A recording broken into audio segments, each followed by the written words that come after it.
off button for traction. Okay. I got my off button. Thanks, babe. It is the day. It is the day.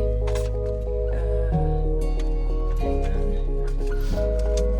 I just want to take a quick peek.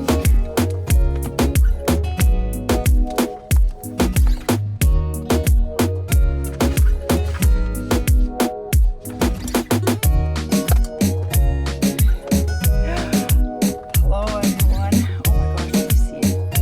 You guys are not proper. But you are running. All right. It is early morning. And I have my water. I have my coffee. I should put that here. No, I'm not gonna put that there. I'm gonna put that there. And I should have my lip gloss. Huh?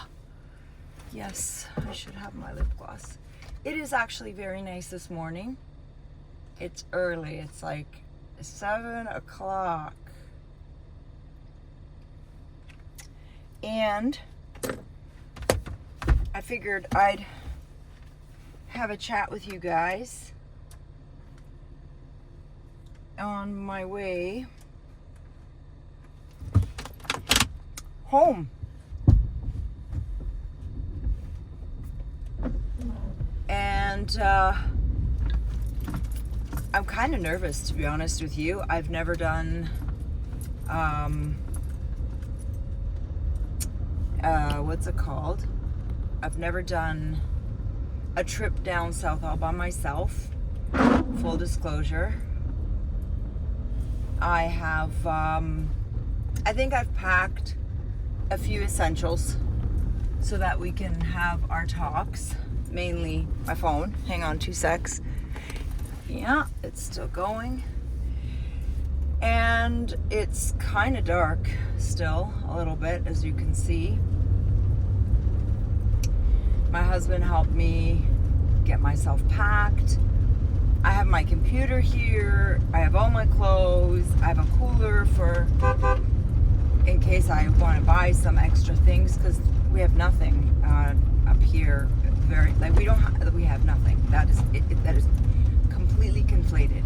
What I mean is we have not as much variety as up down south, I mean. So I take a big cooler, which takes, well, I would say like half of the back of my car. And because I need my computer, that takes a large chunk, which sucks. But I have a bunch of things that I need to get done there. Mainly, I need to, do my passport, and I have to do all of our, accounting things, and visit family, pick up my mom, and when I come back up in about a week, I'll have my mom with me. So, and maybe you'll get a chance to meet her.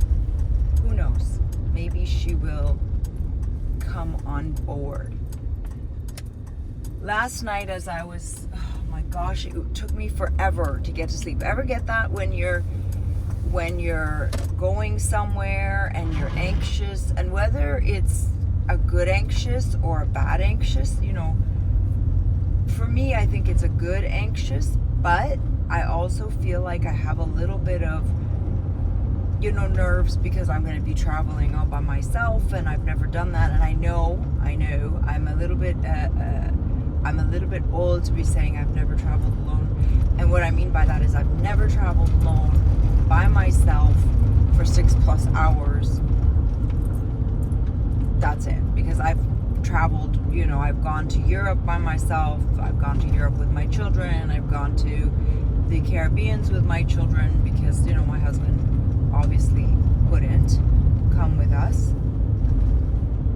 So I went traveling myself, but I've never actually taken a car and driven, which I'm really excited I'm doing, because this is a road I know.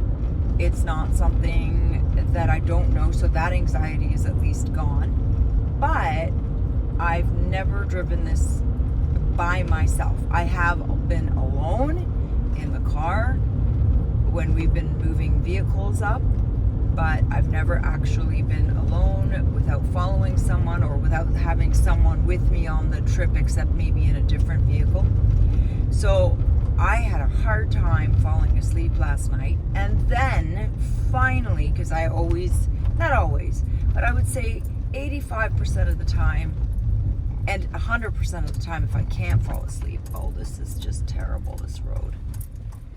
I listened to Alan Watt and his widow, Melissa. So I listened to Melissa. Oftentimes, Melissa just puts up redexes. And so I listened to her. They have such lullaby-like voices. Even Melissa does, even though I realized hers is much higher in pitch. So it does work differently on me. I'm able to listen to her for the most part. I don't not get knocked out until Alan comes on.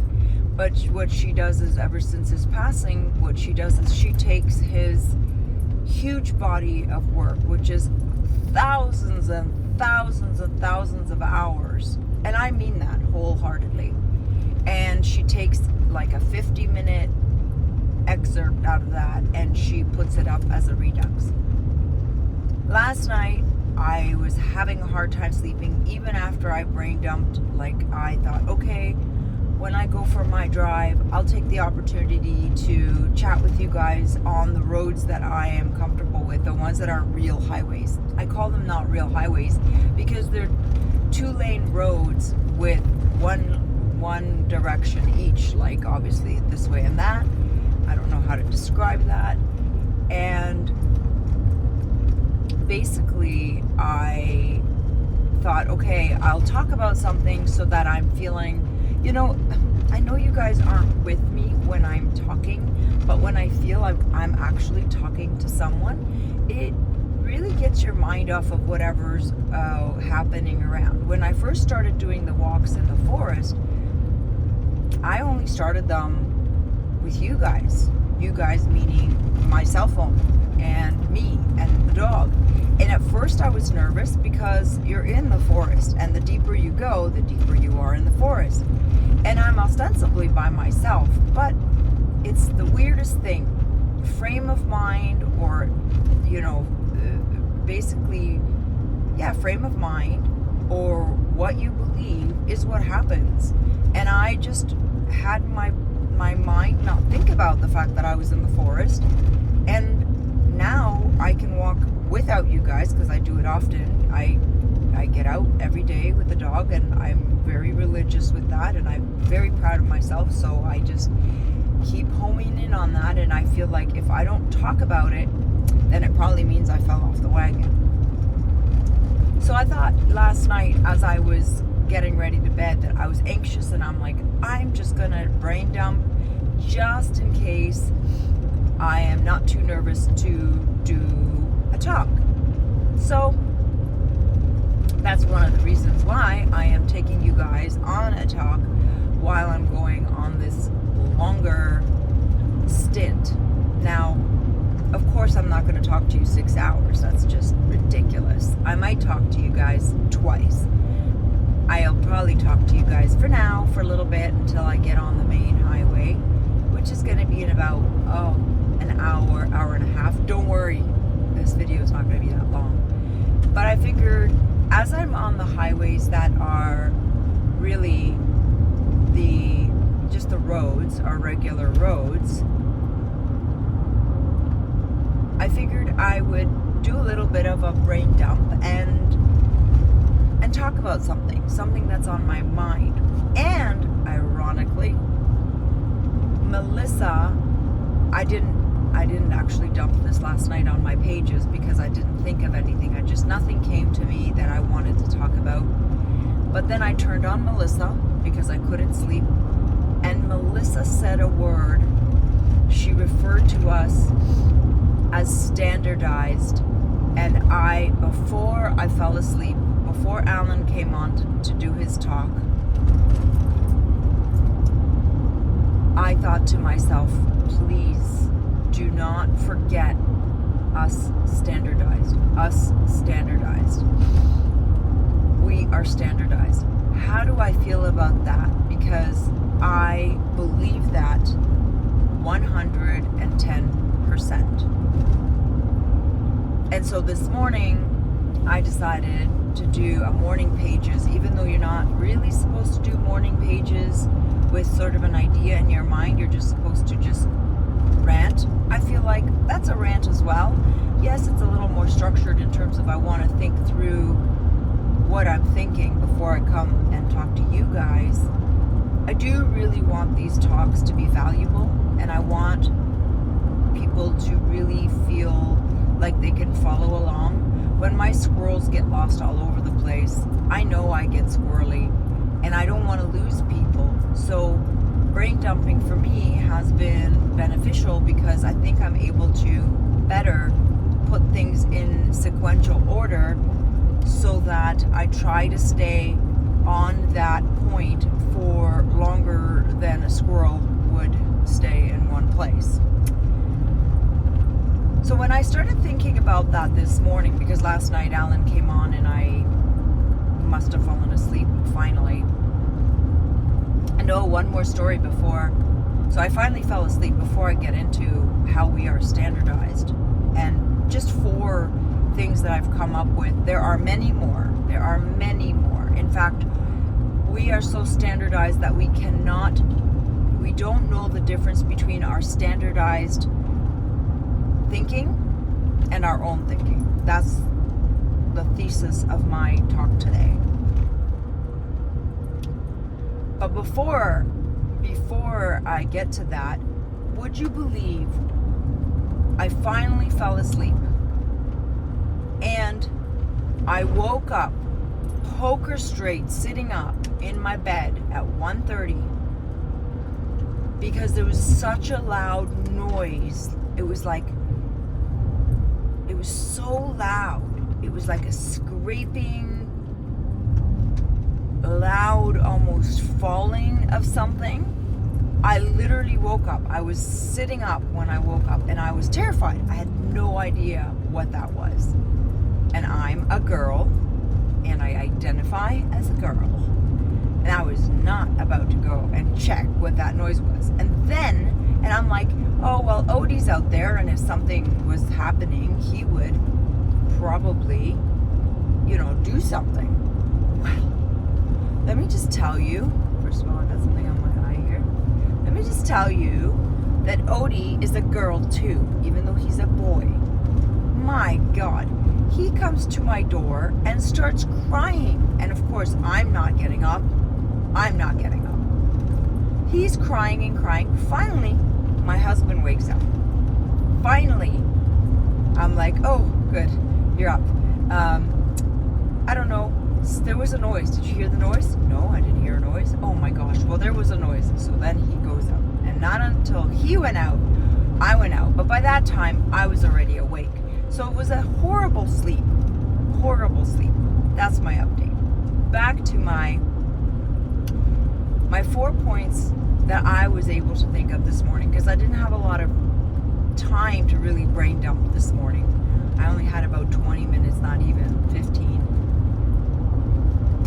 And I came up with 4 fairly large reasons why how we're standardized. There are, like I said, I would say the entirety of our current societal existence in the Western world, at the very least, we are quite literally standardized almost to like a Stasi rhythm. And what I mean by that is, I don't know if you've ever seen movies and or old documentaries of the German soldiers walking in unison. If you have ever seen that, if you haven't, go and look.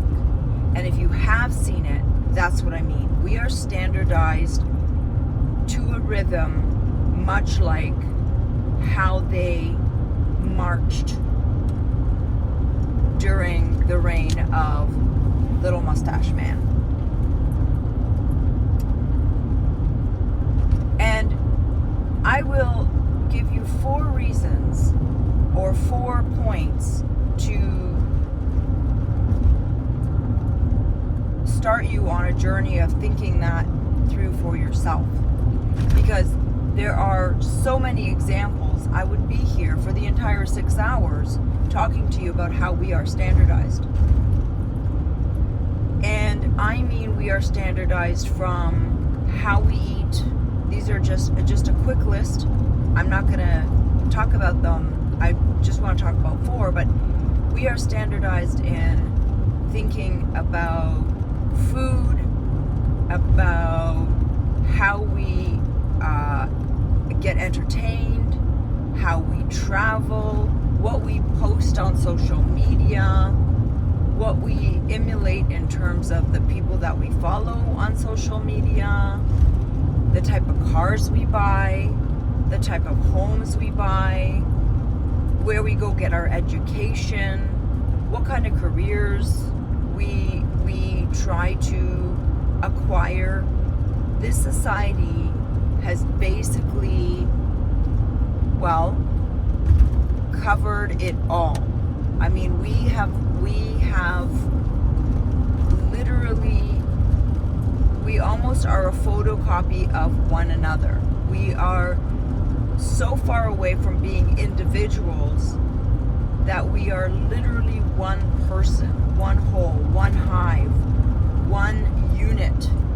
And school very much perpetuates this oneness, this groupthink, this, oh, I'm an individual, and we've never in history been less individualistic than we are right now in 2025.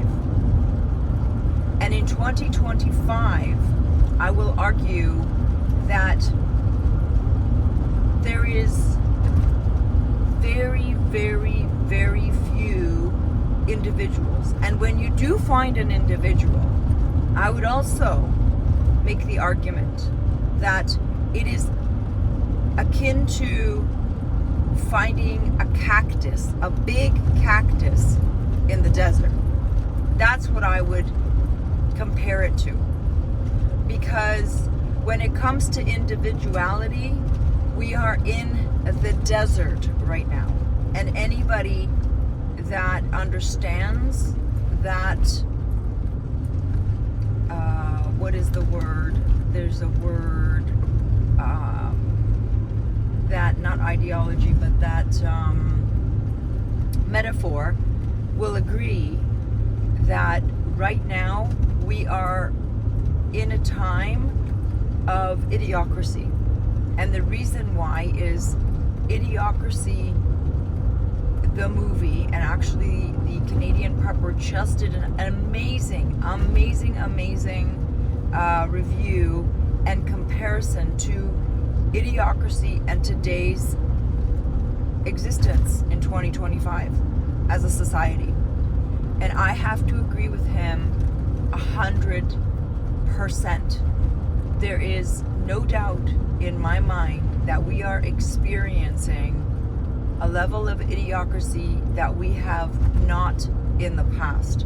In the past, maybe we had ignorance. Maybe we had rampant ignorance because we didn't have the sources of information that we have today, that we have available to us. And also, we were very much in the past much more aware of our peasantry status than today. Today, we are the biggest slaves, the largest peasants in history, but because we have been tricked into believing that because we can drive a car and that we have internet and that we have iPhones or phones in general, or that we have nice clothes and we can have, different clothes, that we have more than, say, 2 pairs of shoes, one for church and one for every day, we don't realize we're peasants. This is the rub. The rub is that we have been tricked to believe as a whole society, for the most part, because most people that are tricked, that believe that we're free, that believe that we have free choice, that believe that they're free thinkers, those people are not going to stay on my channel. That's 100% for sure, okay? Because anybody that realizes that we are controlled, we have very little choice, very little, if any. And yes, we do have choices in the sense that we can choose between this evil or that evil, like in the case of the elections, for example. We had the choice between bad and worse and dumb and dumber. I mean, you decide if that's a choice, okay? You decide. It's like you have a choice between this skirt that's red and this skirt that's blue. Each skirt looks identical, but one is blue and one is red, yeah? What choice is that? If it's winter and there is 3 feet of snow, a skirt is not a choice.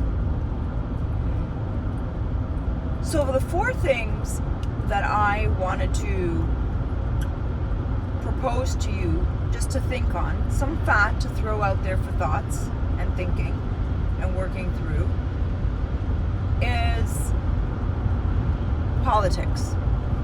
Segues very nicely. See, I can't. I'm going 115 and everybody's in such a rush.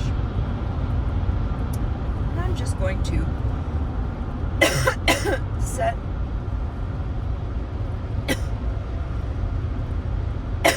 excuse me, set it at 115 so that I know that I'm going above the speed limit, but not so much that I'm going to get a ticket. So this choice in politics, we have been made to believe that there is really only 2 choices. 2 choices. There's the red and the blue skirts. And there is really no trouble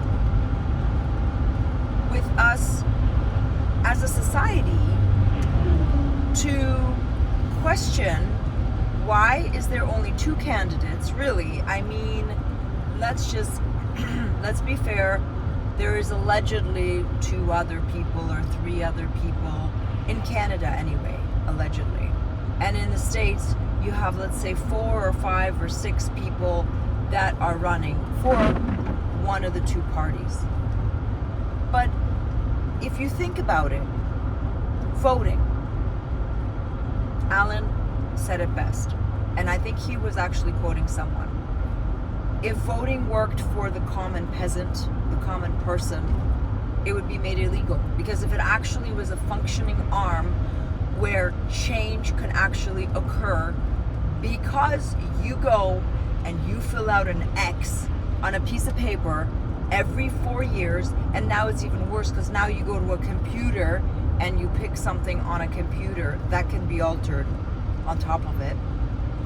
If you believe that as an adult, then you are being sold a fairy tale like we sell to our children about Santa Claus coming down the chimney. And, you know, notice how children don't question sometimes. Sometimes. They don't question how the hell. And sometimes, and a lot of times they do actually question how the hell does Santa get down there? And then we lie to them. We double up the lie. That is a prelude, my friends, to the way that we're treated by our masters, by our owners, by our parents in the room. We are given yet another lie to explain the first lie, and then we go back to restful sleep. Just like when a child questions the tooth fairy.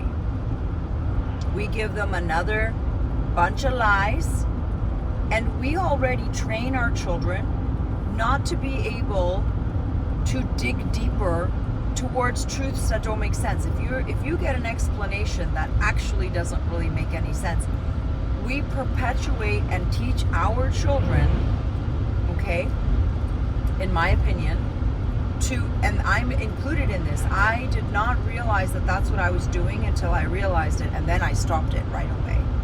As soon as I realized it. But my children were already old enough to know that Santa Claus doesn't exist. But I realized I am training my children to take at face value an explanation that doesn't make any more sense than the question before it. Like, how is this at all a function of government that we go to these things called polls? And actually, polls are a funny word to use because they create polar divisions. Then we go to the poll and we resolve our problems by checking a person that absolutely can't possibly actually represent us because they probably don't even pour their own coffee, like in the case of Trump. Do you think Trump actually does anything besides act? Do you think that he's built anything? Do you think that he has actually gone to McDonald's and worked there for the psyop of, his campaign? Come on. Do you believe in Santa Claus? Do you? Because that is a very legitimate question for anyone who believes that this game, because this is what it is, this show, this Ponzi scheme is actually designed for you and me, the average peasant, to make a change. Now, the function of politics is to divide us and to make us think that we are aligned with a team. Okay?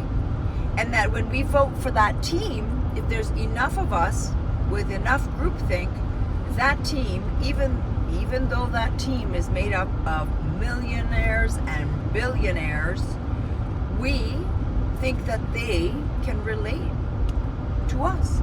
They don't even have friends. They don't know anybody. They're probably scared to come around us in the fear that they might catch the poverty sickness, because we are peasants. We are peasants, and they dominate us. They don't represent us. So I would argue that if you haven't thought this through, you don't have your own thinking on. You aren't exercising your own sovereign brain because, well, it's very simple. It's very simple. We have not been taught. It is not in the master's best interest to teach us how to think. Just that alone is so scary for them. It's almost, no, if not is as scary as catching the poverty gene, as getting somehow infected with our plight of being stupid beasts of burden. Because, let's be honest, if they do not obey the masters as well, you think Trump can't end up like one of us? Look at anyone that has been brought up by the machine and anyone who has been torn down. If you see a movie star, a politician, anyone in power being brought to justice, okay? Let's go with a belief that we believe that justice is just. I'm not touching on justice right now because that's a big one. I'm just doing 4 simple ones. That, my friends, is a signal that someone was either placed there to be the fall guy and they agreed from the start, or this is a punishment for them not obeying what was told. They went on their own little rift. They decided to do their own little side hustle, and that is a no-no. You either follow the rules or you fall under a truck.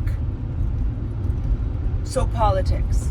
If you think politics were designed for anything but a controlled mechanism a metric for the people in power to keep a pulse on where the people are at, then you haven't done any free thinking or whatsoever if you have not thought about this political divisiveness.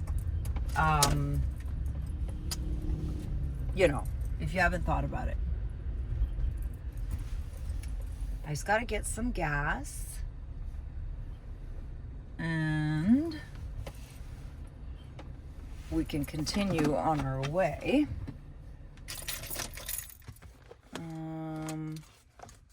Just got to... So sorry. But I've just got to do that. So that's politics. The other thing that I was thinking about that really nicely fits in perfectly. 2 seconds. Hi, can you fill her up with regular? Thank you.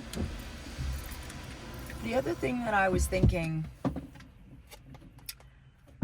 that really segues into the team sports of politics, because it's just team sports.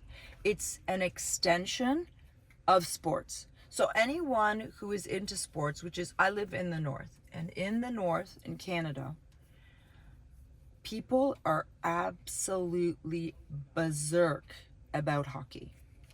Okay? Not playing it, not participating in it, but literally buying tickets, pieces of paper, just like going to mark pieces of paper on a ballot, buying these pieces of paper, going all sorts of distances to go to a very, very pack-filled of people stadium or arenas. And either, that's only if you have money. If you don't have money, you buy a bunch of garbage food that's ostensibly mostly 98% of it poison, micro poison. We've discussed these things. And sitting in front of the television with your family members or friends, and quite literally giving away your time and attention to men dressed up in funky outfits. Well, in hockey, it's a bunch of padded pants and padded shoulders and a helmet. And in football, it's tights and very, very padded shoulders and helmet. In soccer, it's just shorts. So depending on which sport, it depends on what kind of funky outfits you're watching. And this is all totally normal. Grown men or women dressed up in ridiculous outfits.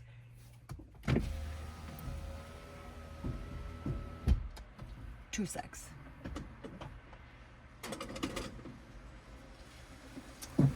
Visa, please.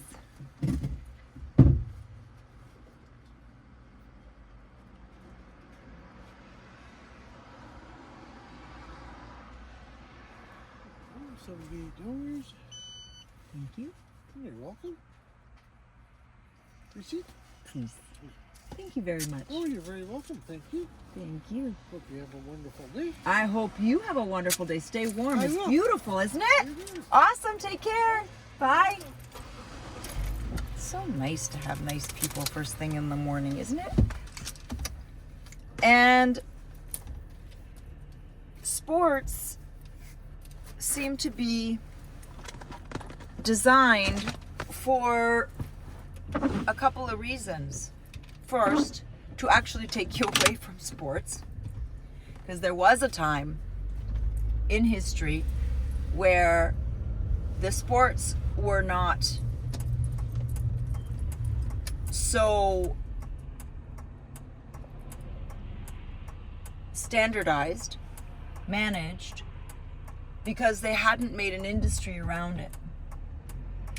And as soon as they started making an industry around it, meaning they were able to monetize the ability to take the people off of the courts, the fields, the whatever the sport is, the ice, whatever, and put them in front of a television, in front of the team sport of choice, and two things were accomplished. First thing is the people started being observers, not participants. And secondly, the masters were able to what is the word when you give a baby a soother? I want to say pasteurized, but it's not pasteurized. It's when you soothe a baby with a soother, you're pacifying. They were able to literally disarm people through the interest of pacifying them by watching a sport of their quote-unquote favorite team. This is a mechanism that has now taken people from the outside world and participation to now bringing them indoor almost always and taking the participation out, the action, the movement, and we are becoming more Wall-E-fied, which is, if you've ever seen the movie Wall-E, if you see what happens to people when they've been Wall-E-fied, they are huge lumps of fat sitting on mechanized chairs, communicating through screens, and not participating in any part of their life. They don't even participate anymore in getting out of the mechanized chair into their bed. The bed is the mechanized chair, the chair is the mechanized bed. It's their feet, it's their bed, it's their chair, it's their car, it's everything. So step one of mastering the manipulation of humans is, how do we take them from action to inaction? Sports is massive.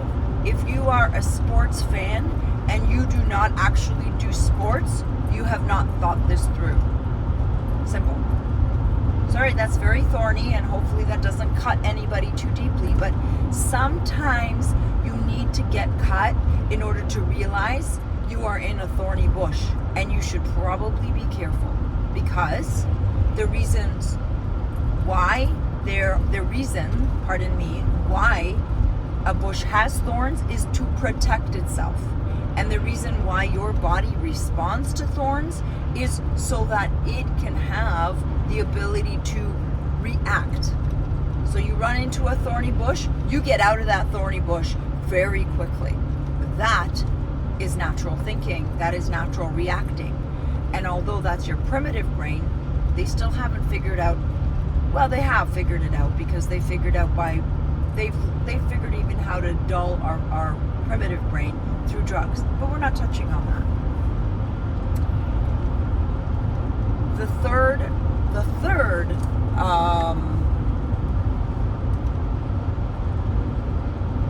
thing that also brings me nicely to the next standardization,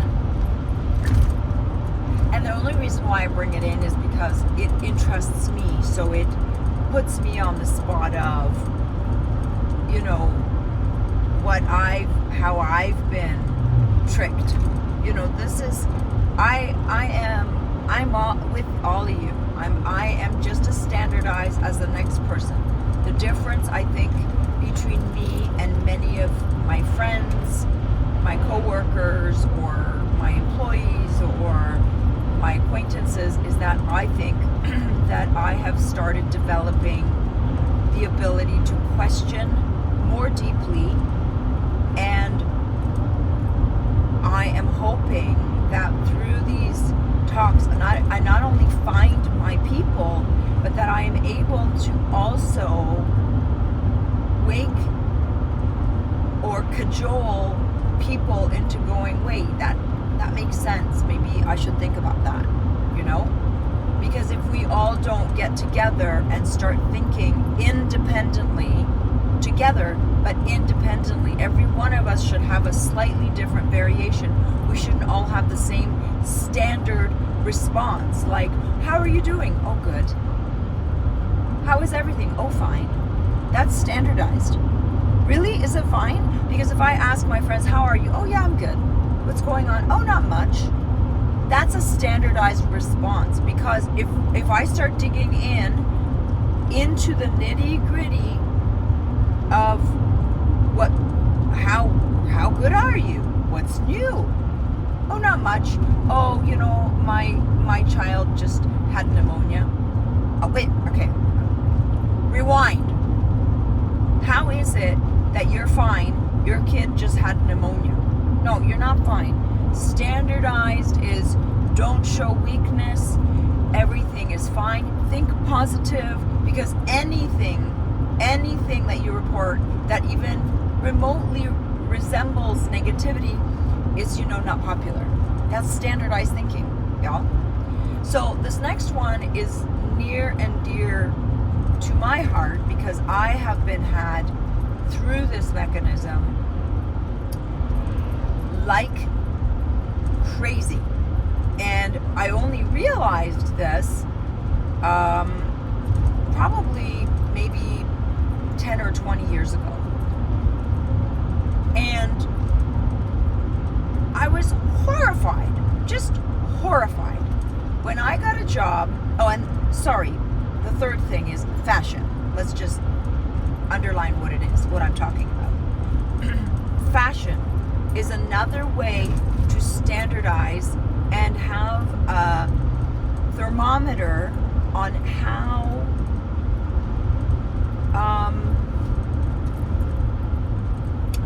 well we are obeying, how obedient the society is. It's just another metric.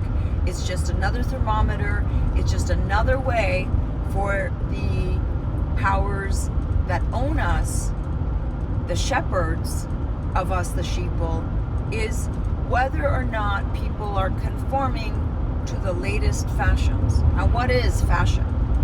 Fashion is, again, like sports, is the mechanism of monetizing a necessity. Okay? Like food, it's a necessity. We require a piece of material or a piece of skin, like animal skin, fur, leather, fur, to keep us warm during extreme weather. So whether it's extremely hot or whether it's extremely cold, our body is capable of being able to withstand certain fluctuations, certain amount of cold, a certain amount of heat. But there is a certain point where our body actually requires help and assistance. And because of that requirement, like food, we require some garments. They have now captured that, and they've made it an industry that is absolutely almost invisible to most Western audiences. So anybody that lives in a first or even second world nation, and now even third, because now, most third world countries have a thing like the Black Mirror, which is the device, and most of them are basically, exposed to this shaping of ideas that fashion is something to strive for, something to put your work towards. So exchange your time for a pair of shoes. Exchange, even though you have a pair of shoes, that's a caveat. You have a pair of shoes, they're not holy, they still work, but they have the wrong heel on it. They have a chunky heel instead of a thin heel. Well, that's a no-no. It's a faux pas. That's embarrassing. Have you ever gone to a store and paid $40 for a shirt that looks like a shirt you own that's, say, 10 or 15 years old, but is a completely different color and has maybe an extra ruffle?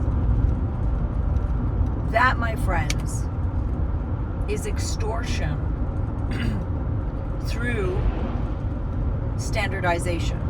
Because what they have done is they have taken something that is a must, a need, a requirement, a necessity, an essential, and they have turned it into an essential non-essential. Because it's still essential for us to have clothes, but it is not essential for us to get the latest heel, the latest cut of dress, the latest style of dress, the latest style of pants, whether it's bell bottoms, whether it's a tight fit, whether it's a straight leg, whether it's a pleat, whether it's whatever. Is it a coincidence that every year, pay attention if you haven't thought of this, every year they come up with a new color system that's in, and then what you see across, I would argue across the board, you would see that, and it depends from continent to continent, because Europe is slightly different than the Americas, but I would say that from continent to continent, they decide on their colors. Some dimwits that are very essential get together and say, okay, what are the color choices palette for this year? And I don't know if you remember, because I distinctly thinking that, oh, maybe people will wake up to this color. Do you remember when mustard was the rage? It was a few years ago, and I mean everybody was wearing mustard. Notwithstanding that mustard is a very difficult color to wear, like yellow. Yellow is a very difficult color to wear. I would argue that I only generally have seen, for the most part, mustard or yellow that really looks good on someone is generally blondes. Fake or real, generally blondes. Blondes are the only ones that I've been able to enjoy watching that color. But when mustard was the color of the season, I just thought, people must notice that this doesn't look good on them. It's not complimentary at all. It's kind of like when the skinny, high, like the tight, high waist was in style. Most people, I will argue, cannot pull it off. Someone like me can't, because I'm too short. I've got the thinness, but I don't have the legs. Someone that's larger, absolutely you should not be doing that, even if you have long legs. I'm sorry, but there's very few people that are on the larger side that should be wearing the really high waist, tight. I mean, I don't know if you guys have ever seen this girl. I've talked about her before. I really like her. Her name is Isabel Page, and she does not need any shout outs because, Jesus, she's got like 1 million subscribers almost. But that girl, I don't know how tall she is, but that girl looks good in high waist, skinny jeans, okay? That is the figure you need. And she's all of like 100 pounds, soaking wet, with her hair and all. Probably her boots too. So, to be honest, the fact that most people don't even recognize when a style is absolutely not in their favor, instead of going what is really beneficial and what is flattering, people just go with what is given to them, what is pablum fed to them. And that is it's spoon fed to you, people. These standards is spoon fed. If you are a larger plus size girl or guy, you should be dressing what makes you look the best. Because my cousin was a bigger girl, and let me tell you, we had that girl dressed like that. She was a sexy, bold, and beautiful, large, plus-size woman.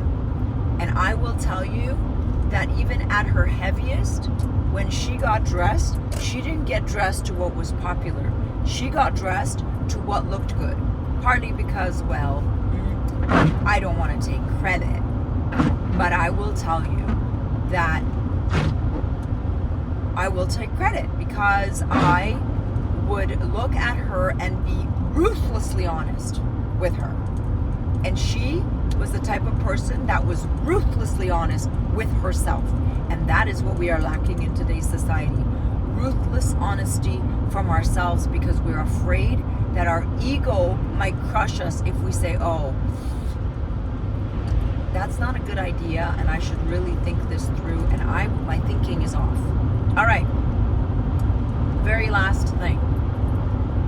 The very last thing, my friends, and this is one that is very, I would say, very, very obvious in 2025. And in 2024, it was made pretty obvious. Ideology.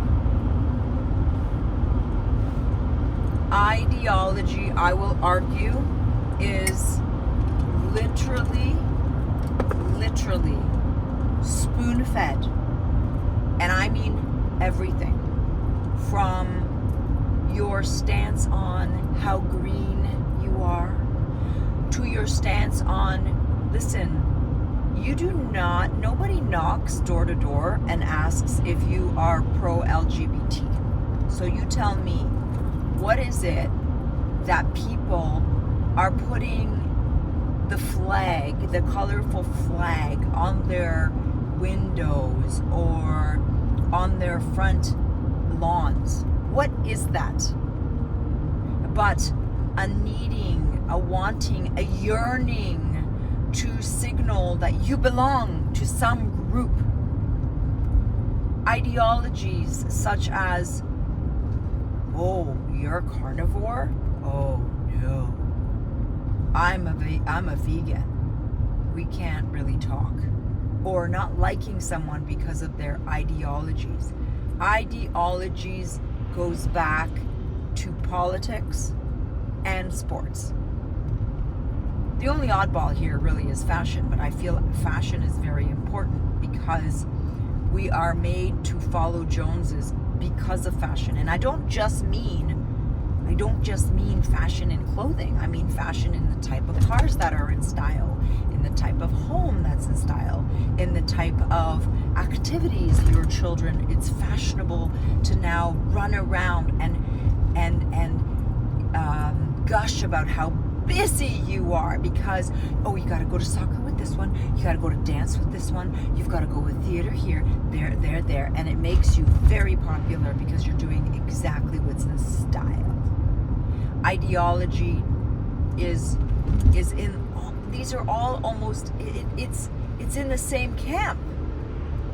It's in the same camp. It's standardization. And everything, I'm telling you, everything you touch is standardized. And ideologies have been a mechanism that's like a jackhammer to the social fabric, to sex. And ideologies have proven to be one of the most effective tools besides politics, which politics creates ideologies, have really proven to show its ugly head. And I'll tell you why ideologies are basically marketing whatever idea the political arm needs you to believe. For example, trigger alert, if you're easily triggered, please, this is your exit, at this point. Please exit at this time. For example, the transgender movement, because that's what it is, has been marketed heavily over the last several years. And as a result, there is provable statistics, provable without a shadow of a doubt, that because of this marketing campaign, because there's always, let me just state this for this fact, there has always been women and men who are transgender to their core, in the sense that they do believe from the moment they're young, without the marketing arm, without the suggestion that you could be transgender, try it, without any support, there are gay, lesbian, and transgender in our society as a part of our colorful makeup as human beings. And that is about one, at the minimum one, and I think at the maximum 3, and I don't think it's really 3 in any real countries. I think 3% is maybe now. You don't need marketing to be able to identify people that are gay, people that are lesbian, or gay, lesbian, and transgender, because they exist as a portion of humanity. But we have now taken, let's just say at the top end, 3% of lesbian, gays, and transgender, and we have quite literally started advertising and promoting them because it serves a purpose. It has been monetized through the pharmaceutical arm. It has been given life through the political branch. And as a result, it is resulting in an agitation and fracturing of our society, because now a small, minute community that should always be accepted and protected, but it should not be taken to the extreme of marketing, promoting, pushing, and forcing it on 98% of the rest of the community. So ideologies are created, they are manipulated, they are funded, and they are marketed. Marketing, I would argue, is one of the most sinister ways of creating something out of very little, or something out of absolutely nothing, and creating it into it being such a huge thing that people believe it to be the reality without questioning it. And then we get standardized. And then we get standardized. And then people that don't put flags in their window, even when someone hasn't asked them, are you in support or not? They already preemptively show their allegiance to whatever standard is being peddled in their time. And I would say that through marketing and through campaigning these standardization, optimized standardization methods, because they're really optimized, people, even if they don't believe something, won't stand up because they believe that the majority would not agree with them. Meanwhile, the joke, and this is kind of the sort of cherry on top, is that I believe that most people's thinking is still typical thinking, and they put on the jacket of standardization so that they are not discovered. And I guess my talks are as standard free as I can possibly manage, because let's face it, people, I'm standardized as well. And there are a lot of times where I do not even know I'm standardized. I don't even realize that idea has been given to me.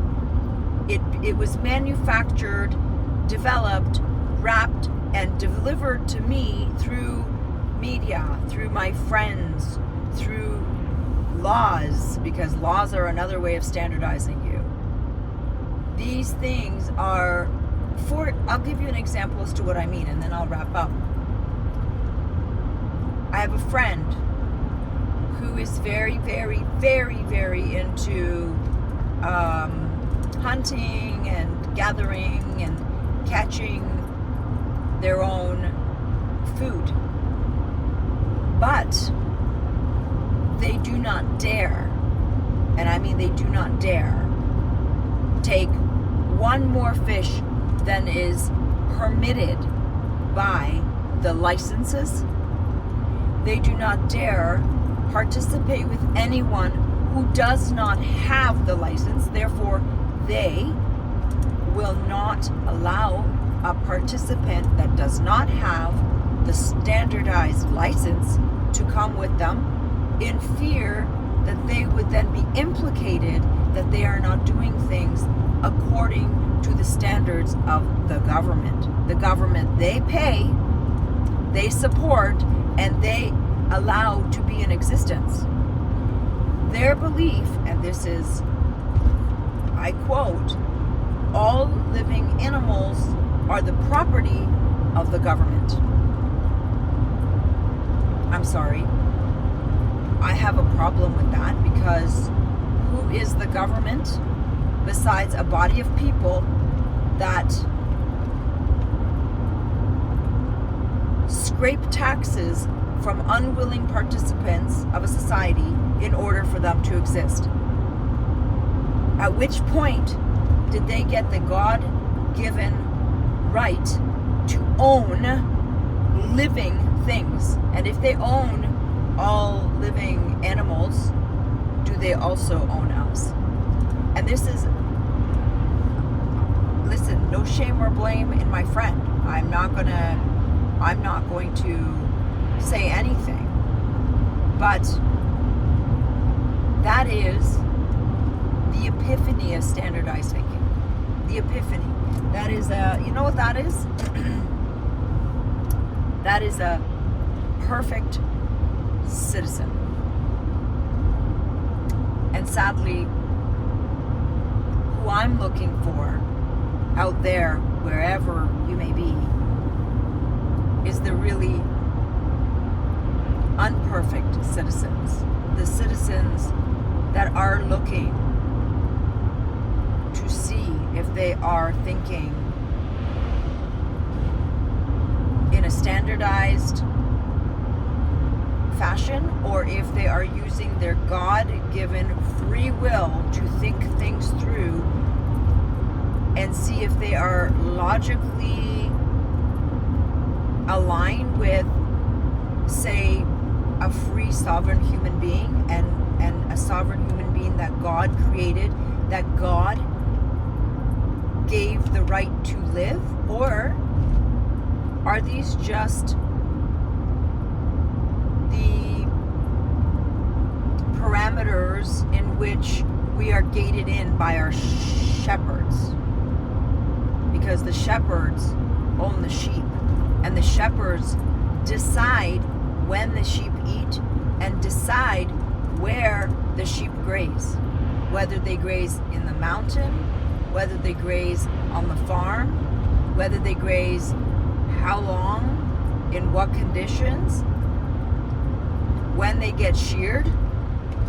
These are decisions that sheep don't make. It's the shepherds that make these decisions. And I would argue that that is what we are faced with right now. And I would also argue that if we do not start finding a way to separate our thinking our true sovereign minds from what is spoon-fed to us on a daily basis, we're already scheduled to be sheared. And none of us are probably going to get away. But that's what I was thinking. And that's only for examples. If you have any other examples that resonate with you and that you can actually see, because there was a show called G.I. Joe, and it was knowing it is half the battle.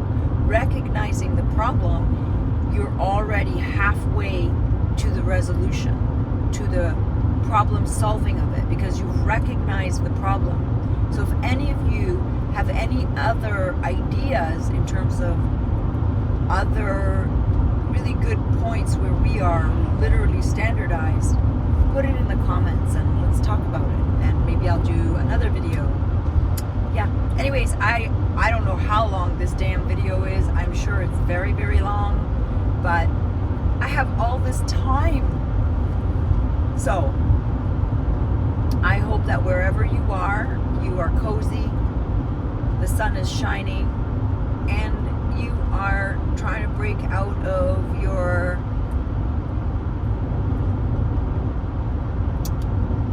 enslaved thinking, your shackles, the shackles that are forming around our mind and our thinking. They're literally taking our thinking away from us. And one last thing is, before I say goodbye, AI, I think, is the final frontier to finish off whatever remnants we have left of the possibility, because this is just a possibility at this point, most of us are standardized, of the possibility of breaking out of this really, really solid and accurate way of keeping us docile. I think that AI is going to be the frontier, that if we fall for it, if we don't wake up before AI, before it becomes God, as Elon said, there's going to be a digital God. Before the digital God arrives, if we don't wake up, I think there really won't be any point to wake up. Anyway, I know that's kind of like a dark end note, but you've got to be able to look at the dark if you want to be able to enjoy the light in the future, because it's pretty dark. My lovelies, you take care of yourselves, and if you wouldn't mind, pressing that subscribe button and maybe that little thumbs up button, that would be awesome. If not, I understand. It's a very difficult thing to do. You have to weigh all your options.